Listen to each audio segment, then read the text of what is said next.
tell you something. Let me tell you something, man. Let me tell you something. Let me tell you something else, man. Let me tell you something. Viewing of this tape is prohibited. Discard it immediately. Viewing of this tape. FNAF Movie 2 review. How y'all doing today, huh? Y'all doing good? Y'all seen the Five Nights at Freddy's 2 movie yet? Before I get into this review, there's spoilers ahead.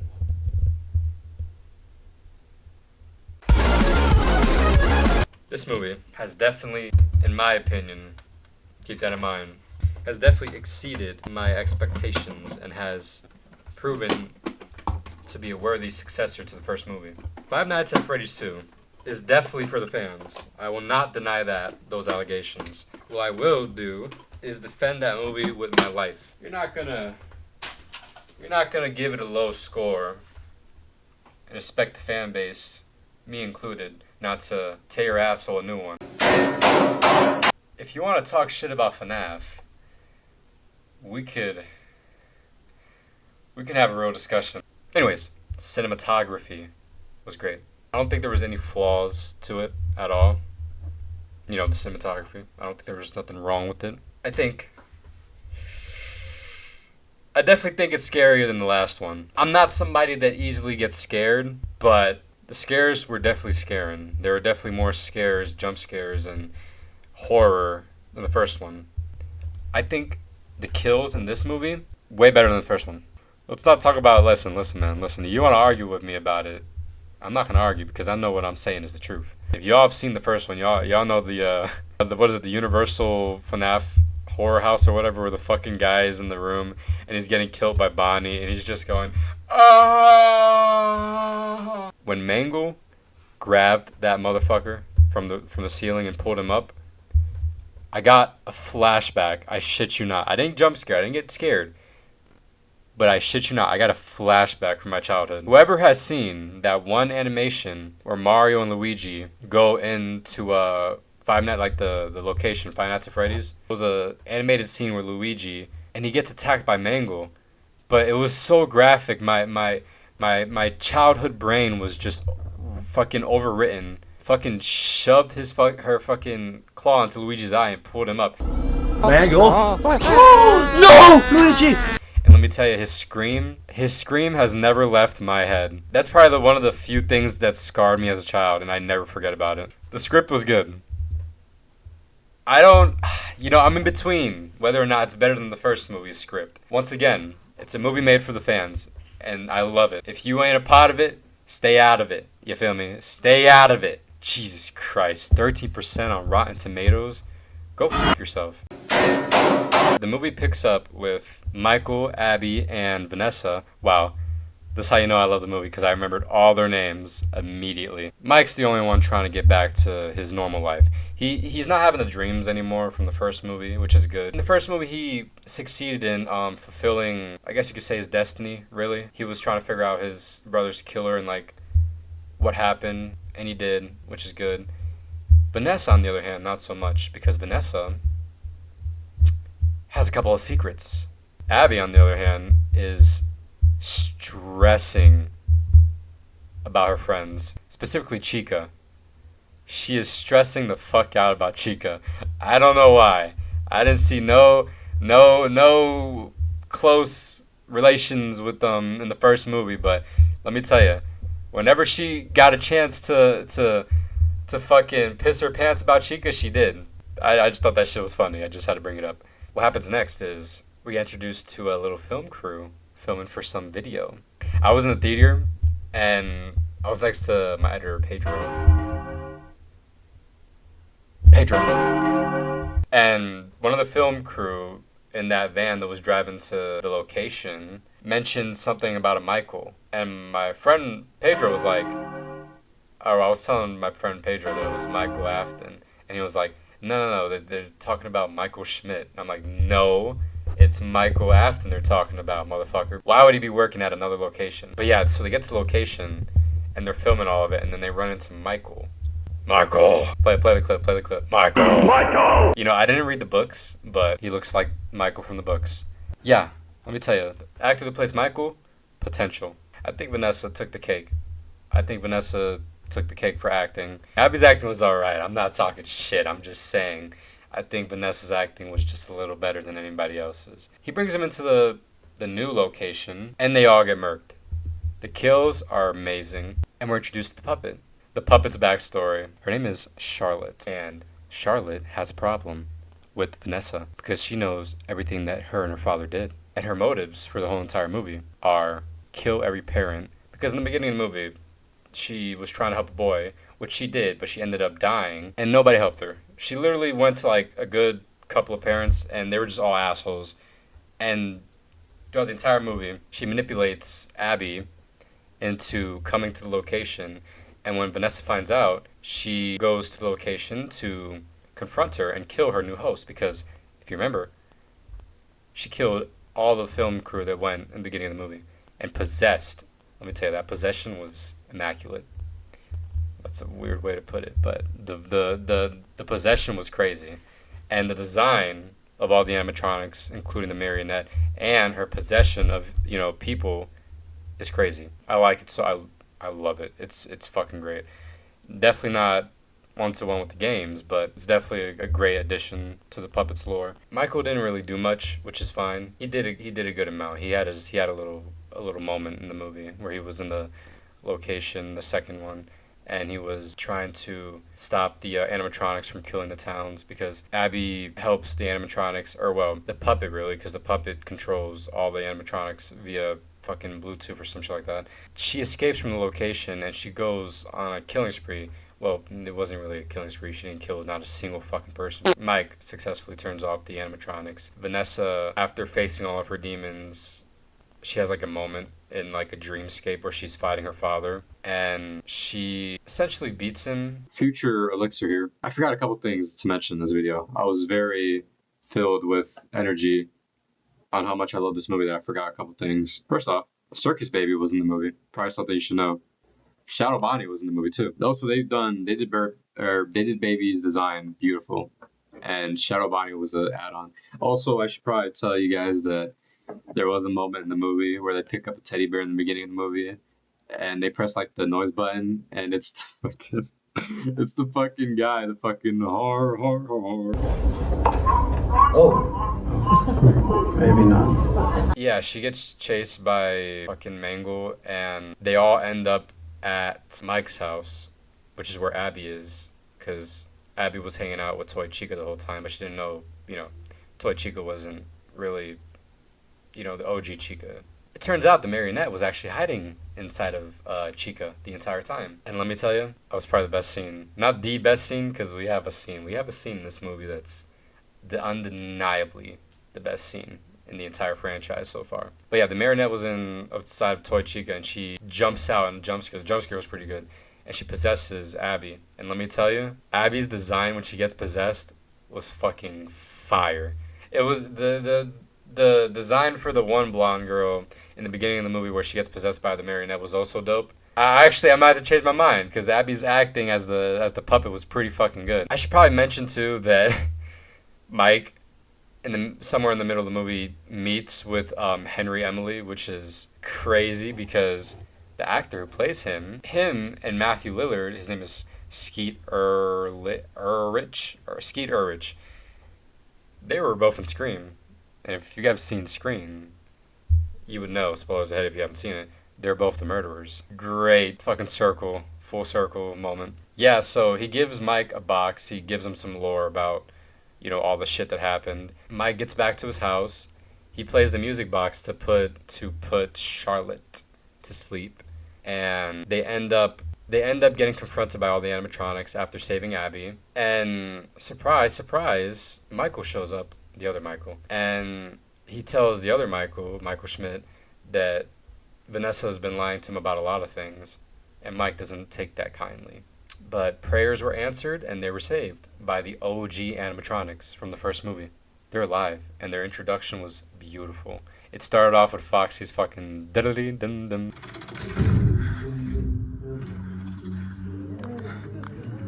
It was fucking great. They start snatching up the toy animatronics, destroying them. Hey, if y'all know something about that, you're an OG. You know what I'm saying? You know, Pedro, put it up. You know what to put up. You know exactly what thumbnail you need to put up for that. It was a very big callback. The movie ends with the puppet basically somewhat escaping. She comes back. I'll get into that in a second. It ends with Abby saying bye to all of her friends for the last time, because now that they're out of the pizzeria, their souls are basically released, which isn't. It's not essentially how it happened in the games, but it was good for the movie. Another thing I would like to point out, which I'm still like in the middle of, the Golden Freddy. In the games, he's kind of like the marionette. He's like a strong spirit. And here, he's not that strong, which is weird. But I feel like he'll come back in the next couple of movies. But yeah, the kid that plays Golden Freddy basically tells them all that they have to go now. Abby asks them if they're going to heaven, and he goes, "Yeah, we'll see you there one day. Not too soon though." And I thought that was sweet. You know, this entire movie she was fucking pissing and moaning about seeing Chica and her friends, and she did. It was good. The movie ends with Michael Afton escaping. And, oh yeah, I should probably mention that the kid gave a hint, or not a hint, but he gave a warning to Michael that he can't hold him back anymore. And Mike asks the kid, "Who are you talking about?" And it's like, you know who he's talking about, we'll get to that. The movie ends with Mike Afton escaping and Mike Schmidt leaving with Abby, and Vanessa's left all alone to get possessed by the puppet, because that's how the movie ends. She gets possessed by the puppet after being in a very vulnerable state. And unfortunately, the movie ends like that. I was somewhat mad and happy, but a little bit more mad because I kind of wanted more. You know, me being a FNAF fan, I wanted way fucking more. It was a good ending. And guess what they fucking played? They played the OG song from The Living Tombstone. Absolute cinema. Absolute cinema. Cut that out, please. I can't wait for the next movie, because the end credits tease at the end of the movie for the next movie. The end credits start off with people coming to the first location from the first movie. They're going in there because they want to make a horror themed FNAF location. While they're rummaging through the place, one of them finds something big. When he was talking about it before they went into the room, it was basically almost one-to-one with the phone call from Five Nights at Freddy's 3. But it was great. But when they show up, and let me tell you, I love this scene. I think this is the best scene of the movie, because the way they did it, it wasn't cheesy, it wasn't corny. It was very hype. The build up to it was intense for me and like anybody who's a real big FNAF fan, because they know what's coming next. The build up was crazy. Let me paint you the scene. They were all looking down at something, and they were talking about how like this would be great for the location, that they found one, you know. And the two guys leave to like get like a thing to carry it, right? One of them mentions how it stinks or whatever, but it's fine because it's, you know, it's old. But one of them stays behind a little longer and takes a deep look into it. And like the way he looks at it, it's almost like he noticed something off, but his friends call him, so he brushes it off. He grabs like a thing, he grabs like a blanket. He throws it on top of the animatronic, and then it's revealed. Springtrap. And I'm not talking about the design from the first movie. I'm talking FNAF 3 Springtrap. The build-up was crazy. They didn't make it cheesy where they had like some fucking ominous music or nothing. Straight silence with the addition of thunder and rain in the background. And they recreated the fucking scene from the third game trailer. Springtrap sitting down, staring at the camera. It was beautiful. The build-up was crazy. It was just silence, rain, thunder, and aura. Straight aura! I've been a fan of this franchise for a very long time. Day one. Actually, you know what? I remember when Markiplier, that's right, the Big M, when he posted his gameplay video of Five Nights at Freddy's. I was there for day one. I was one of the first viewers. I don't have proof, but I remember commenting on it as a little boy on my mom's old YouTube account. This franchise has been one of my favorites, and I've followed it since day one till today. To today. I'll be in the grave following the lore. I went to the premiere wearing this bad boy. This bad boy hasn't been washed. I wore this shirt to the first FNAF movie. I have pictures. Show them, Padro. Picture. Hello, everybody. I'm not gonna wash it either. Again, this will be worn to FNAF 3. You can call me nasty, you can call me dirty. I'm a clean guy. But that right there, that shirt's gonna go through all 3 movies. Just one more thing. These are classics. I was, you can see it over there. Right there. Those and that on the couch. Those are from my childhood. Those are all my drawings. When I picked up a pencil for the first time and I began drawing everything that I thought in my little noggin, and this right here these are classics. Now, admittedly, I don't think I drew most of these because some of these do not look like something I draw. Look at this shit. Yeah. Ah. Yeah. I had some phases. Listen. I looked through all them drawings, you feel me? I don't want to say that I was on the path to becoming a fairy, but let's just say this is a classic. Let's just say I wasn't. Let's just say I went on a different path, and thank God I did. Nothing wrong with being a furry, huh? You know, I got my opinions, but look at this shit. This was a big accomplishment when I was a child. This right here, this is a classic. Oh, that's a marionette over there, right here. I like how the only one colored in is fucking Foxy. That's crazy. Man, let me tell you.